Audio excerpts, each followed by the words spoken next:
It is the 250th anniversary of Patrick Henry's famous Give Me Liberty or Give Me Death speech. I was not aware of that until tonight. Would you please welcome Peter the Patriot?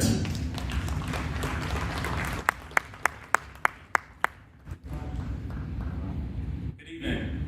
March 23rd of 1775, Patrick Henry gave a stirring address to the Virginia House of Burgesses. This is his address. No man thinks more highly than I do of the patriotism, as well as the abilities of the very worthy gentlemen who have just addressed the House.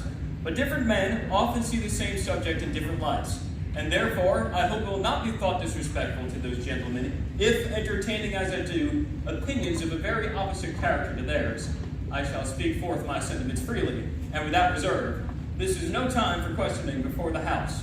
For my own part, I consider it nothing less than a question of freedom or slavery, and in proportion to the magnitude of the subject, ought to be the freedom of the debate. It is only in this way that we can hope to arrive at truth and fulfill the great responsibility which we hold to God and country. Should I keep back my opinions at such a time, through fear of giving offense, I should consider myself as guilty of treason towards my own country and of an act of disloyalty to the majesty of heaven, which I revere above all earthly kings. Mr. President, it is natural for a man to indulge himself in the illusions of hope. We are apt to shut our eyes against a painful truth and listen to the song of that siren till she transforms us into beasts. Is this the part of wise men engaged in a great and arduous struggle for liberty? Are we disposed to be of the number of those who, having eyes, see not, having ears, hear not, the things which so nearly concern the temporal salvation? For my own part, whatever anguish of spirit may cause, I am willing to know the whole truth, to know the worst of it, and to provide for it.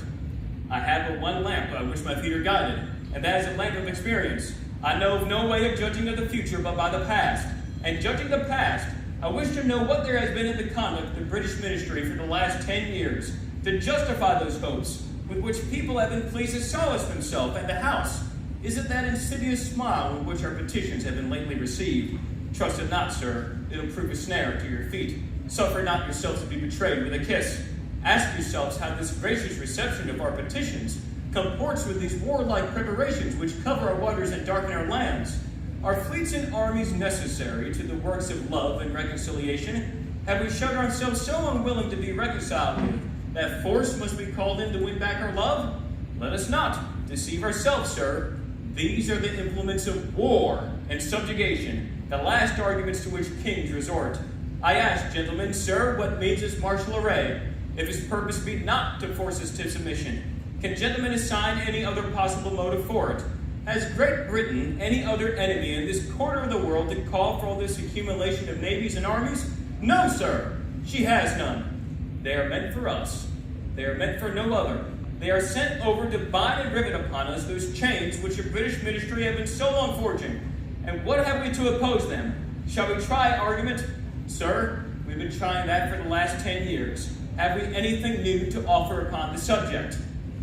Nothing.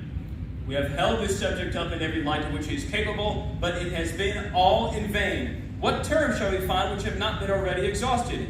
Let us not, I beseech you, sir, deceive ourselves. Sir, we have done everything that could be done to avert the storm which is now coming on. We have petitioned, we have remonstrated, we have supplicated, we have prostrated ourselves before the throne, and have implored his interposition to arrest the tyrannical hands of the ministry and parliament. Our petitions have been slighted. Our remonstrances have produced additional violence and insult. Our supplications have been disregarded, and we have been spurned with contempt from the foot of the throne. In vain after these things may we indulge in the fond hope of peace and reconciliation, when there is no longer any room for hope. If we wish to be free, if we mean to preserve and violate those inestimable privileges for which we have been so long contending, if we mean not basely to abandon the noble struggle in which we have been so long engaged, and which we have pledged ourselves never to abandon until the glorious object of our contest shall be obtained, we must fight. I repeat it, sir, we must fight. An appeal to arms and the God of hosts is all that is left for us.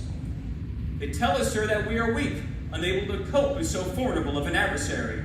But when shall we be stronger? Will it be the next week or the next year? Or will it be when we are totally disarmed and when a British guard shall be stationed in every house? Shall we gather strength by irresolution and inaction? shall we acquire the means of effectual resistance by lying supinely on our backs, hugging to the delusive phantom of hope, until our enemy shall have bound us hand and foot? Sir, we are not weak if we make a proper use of those means which a God of nature hath placed in our power. The millions of people are armed in the holy cause of liberty, and in such a country as that which we possess, are invisible by any force which our enemy can send against us. Besides, sir, we shall not fight our battles alone. There is a just God who presides over the destinies of nations, who will raise up friends to fight our battles for us. The battle, sir, is not to the strong alone. It is to the active, the vigilant, the brave. Besides, sir, we have no election. If we were base enough to desire it, it is now too late to retire from the contest. There is no retreat but in submission and slavery. Our chains are forged. Their clanking may be heard on the plains of Boston. The war is inevitable. Let it come. I repeat, sir, let it come. It is in vain, sir, to extenuate the matter. Gentlemen may cry, peace, peace, but there is no peace. The war has actually begun. The next gale that sweeps from the north will bring to our ears a clash of resounding arms. Our brethren are already in the field. Why stand we here idle? What is it that gentlemen wish? What would they have? Is life so dear, or peace so sweet as to be purchased at the price of chains and slavery? Forbid it, Almighty God. I know not what course others may take, but as for me, give me liberty or give me death, in the words of Patrick Henry.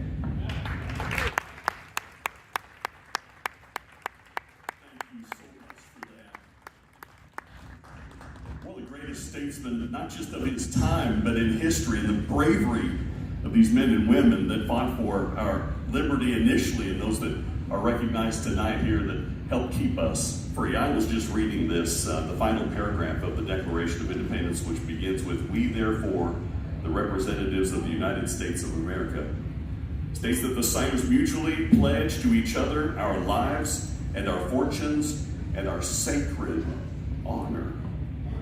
Very, very thankful